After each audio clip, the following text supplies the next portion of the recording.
Hello, everyone. Happy Sunday. It's so good to be here.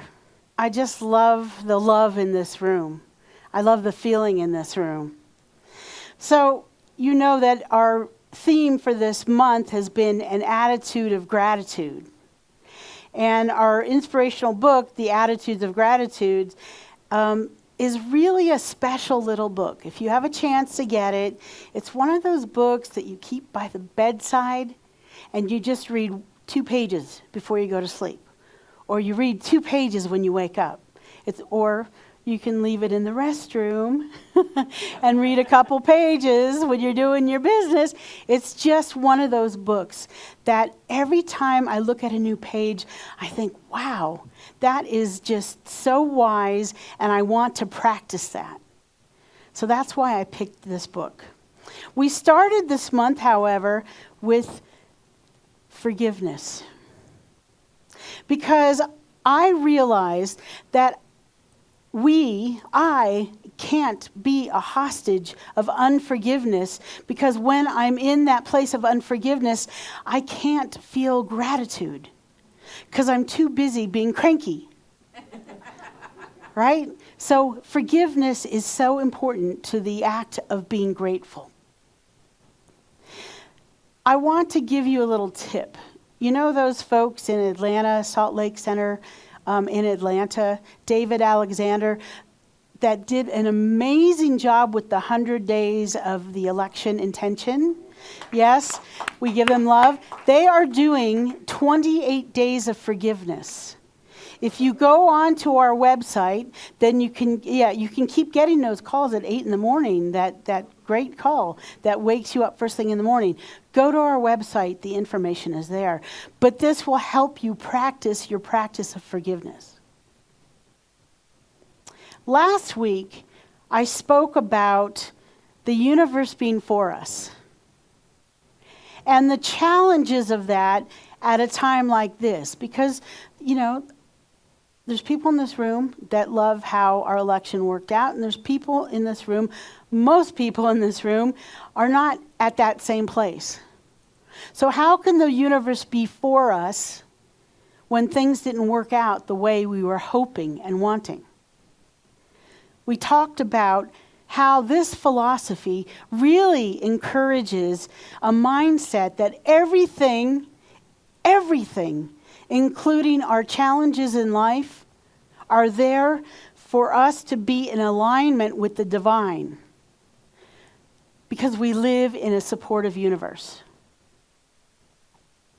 We live in a supportive universe. If we walk around knowing that, it will be proven to you over and over and again.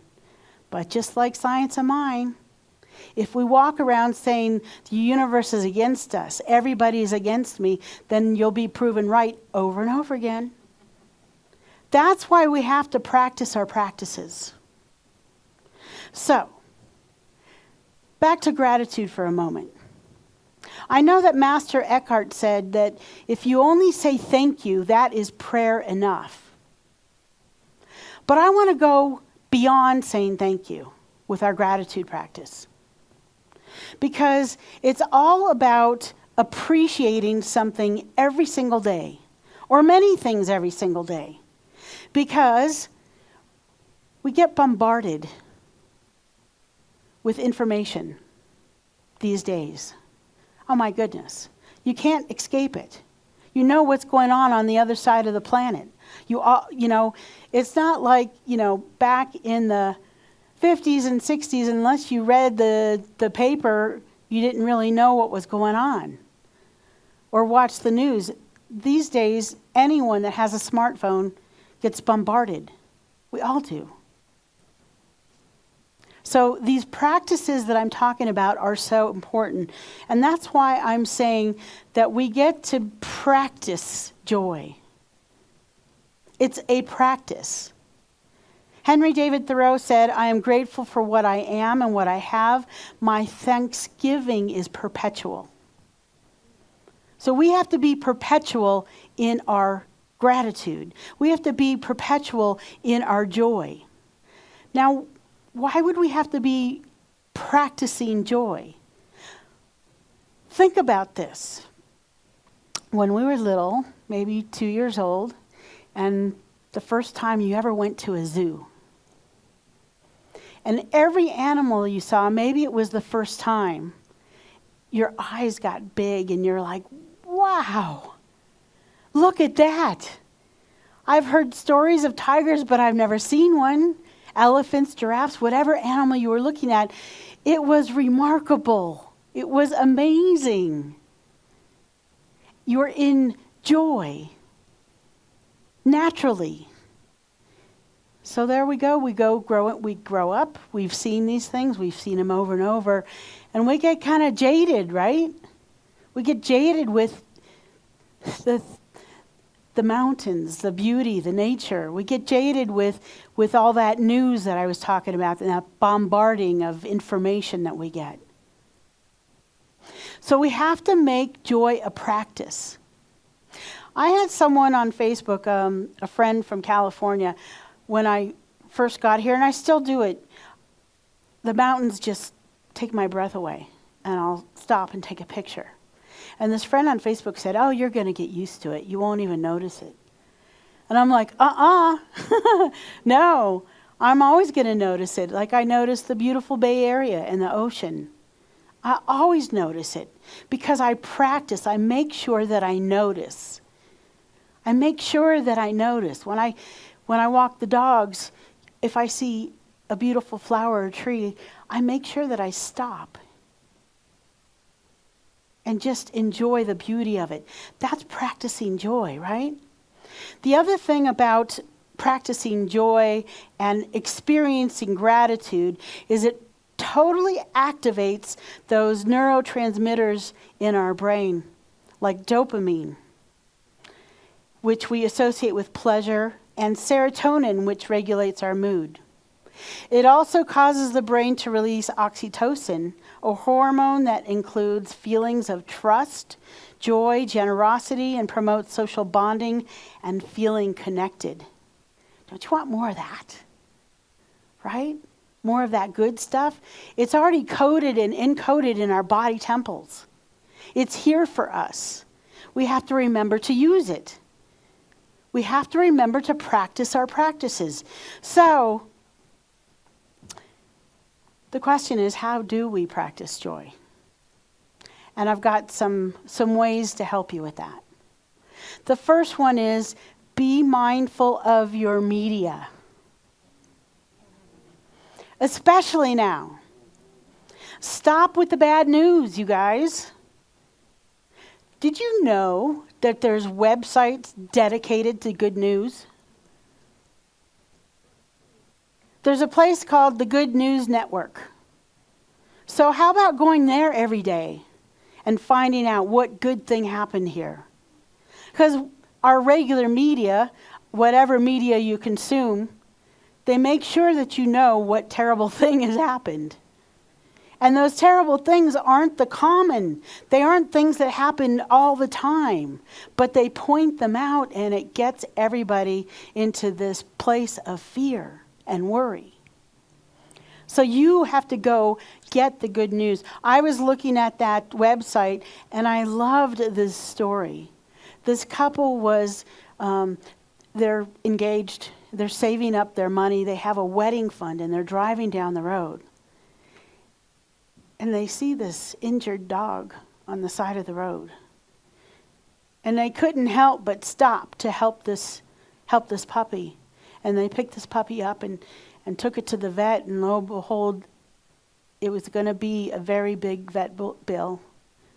And they looked at each other and said, this is what we have to do. They used their wedding fund to help this dog.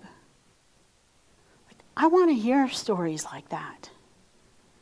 Not of the abusers of animals. I want to hear about all of us that are animal people that want to help these stray dogs, that would never keep driving along if we saw someone or something on the side of the road that needed our support. So mind your media. The next one is, what we're talking about this month is our gratitude practice. We have to make it real. If you like to journal, put it in your journal. If you like to social media, then fine. Put on your social media what you're grateful for.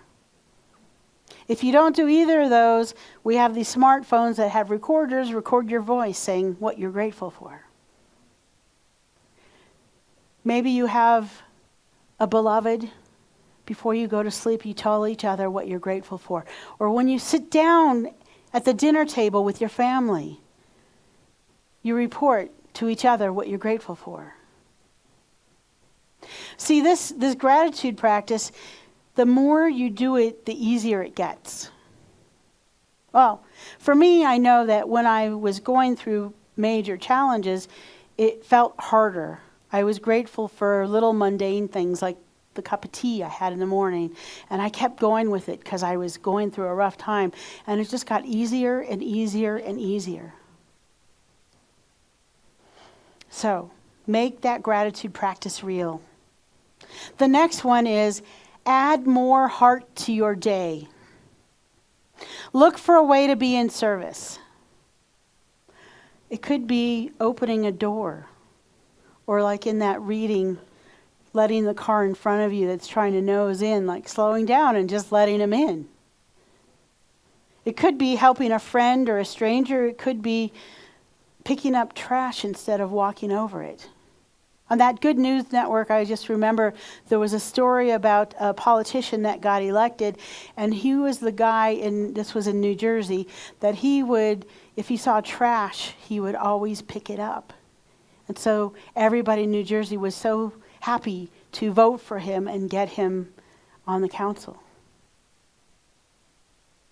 If you listen to your soulful self, you'll be drawn toward an opportunity to serve. At first, it might frighten you. It might even repel you if you're stepping into something big.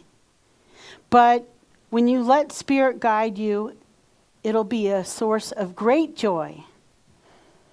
One of the ones that can bring the richest blessings. So if you're really wanting to practice joy, being in service is a great place to go. The next one is change the topic. I'm bringing this up because here comes Thanksgiving and the holidays. Families don't always agree. They don't. Sometimes they vote differently. Sometimes they have different perspectives. So I want you to be ready. Be ready with wonderful things you can use for changing the subject. If someone brings up the politics and you know that you're not in alignment with them, tell them about the greatest movie you just saw, or a concert you went to, or a new performer that you've discovered, or something great that's happened, or something great you read on the Good News Network. Be prepared. Have those subjects in your back pocket. So this is a great way to not upset everybody at the table. Because you know what? Most likely, they're not going to change their mind even if you give them a different perspective. So let them be where they are. Let them be and talk about something else. Change the subject. The next way is to stay in the moment. Eckhart Tolle wrote in The Power of Now, if there is no joy, ease, or lightness in what you're doing, it does not necessarily mean you need to change what you are doing. It may be sufficient to change how. See if you can give much more attention to doing than the result. Think about it. Give much more attention to what you're doing than to the result you want to achieve through it. As soon as you honor the present moment, all happiness and struggle dissolve, and life begins to flow with joy and ease. I feel like I've been here over and over again, where I really wanted something to happen in a particular way, and it wasn't going that way. And the more I rubbed up against it, I tried to swim upstream rather than going with the flow. It just caused pain and strife and struggle.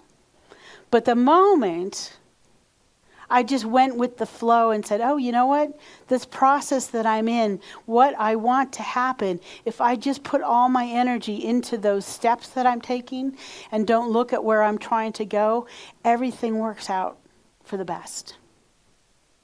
So, stay in the moment. And I've said this before, gratitude is a great way to stay in the moment.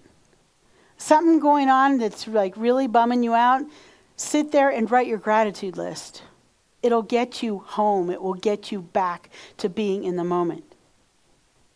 The next one is look at life with awe and inspiration. Like I said, with the eyes of a 2-year-old going to the zoo for the very first time.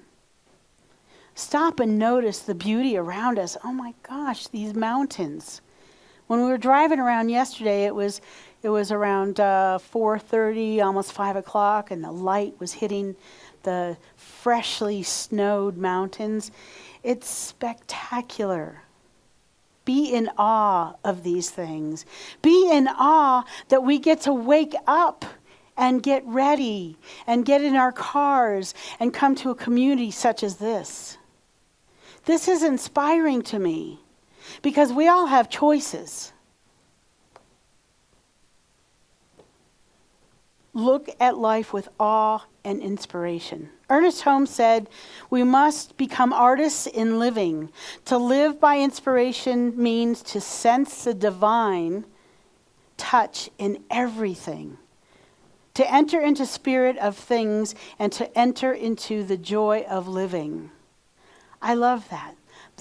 Notice the divine in everything. Even the challenging stuff. Like my foot. I'm grateful now. It's taken me a while to get there. It's healing really, really well. I want you to know. But the process of it, slowing me down, meeting like the most fantastic podiatrist in this valley. If you need his name, I'll give it to you.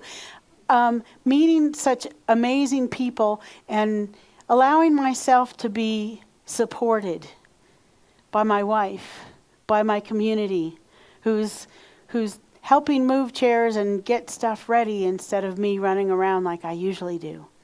I'm grateful that I have that support in my life.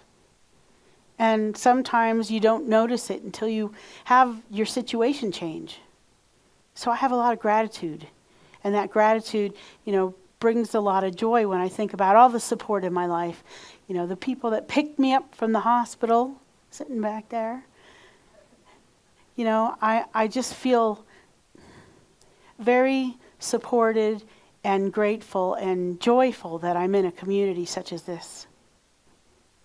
The next thing is surround yourself with happy people. Right? I know that sometimes in circles of friends, maybe in the past for you at this point, what you did was you got together and you complained together. You got together and complained about the state of the world, the state of the U.S., whatever's going on. That's what you did. You got together so that you could complain with each other. It's a way of supporting each other, but you know what? I want to be around people that know a different truth, that see that there's a way to live in a world that really does work for everyone. So, I know that you can't always leave family. Maybe they're the kind of people that, get together and complain together. I noticed this for me. I was going to Los Angeles and I was going to be going to dinner with some family members, and those family members the conversation always ends up talking about the woes of the world or the woes of other people in the family. Oh my God, did you know this person is doing that or that person is doing this? And I sat there and I sat back and I just listened and I thought to myself, I don't want to partake in this. This is not who I want to be. And at that point in my spiritual practice, what I did was I just got real quiet and I didn't really add to that conversation. And eventually, It came around, but see, now I have that other tool in my pocket. Change the subject. I have that tool in my pocket so that if that is happening, I can change the subject and bring something up that's joyful. I also know that when people come into this philosophy, sometimes they lose friends because we're working on our own lives. We're realizing that we get to be the creator of our lives, and our lives are changing, and sometimes people are still back here just letting life happen to them. And it's not necessarily positive. It's not on purpose, and we end up going our own ways, and that's okay too. But have that in your pocket, that change the subject for family matters, because we love our family, even if they have difference of opinion with us, and we want to be with them. So those are 7 ways that we can practice joy. Ernest Holmes says, in Thoughts Are Things, as you learn to release all your burdens to the right action of God, you will find that everything falls in its proper place. You let your problems slip away from you, realizing that a power greater than you are, and a presence that is within you, is ready, willing, and able to guide you in all ways. The peace, security, and fulfillment come with ease, and there is a sense of joy and accomplishment. We can do that. That's what we practice here. So I'm going to summarize those 7 ways once again so you have them if you want to take a note. 7 ways to practice joy. Be mindful of your media. Make that gratitude practice real. If you're already doing it, amp it up. Add more heart to your day. Be in service. Change the topic. Have those topics in your back pocket. Be ready. Stay in the moment. Stay present. Look at life with awe and inspiration. And finally, surround yourself with happy people. A bunch of happy people here, as you know. I'm sure that's why you're attracted to be here with all of this. I'm going to end with this quote from Maya Angelou. If you must look back, do so forgivingly. If you must look forward, do so prayerfully. However, the wisest thing you can do is be present in the present moment, gratefully. Let's pray.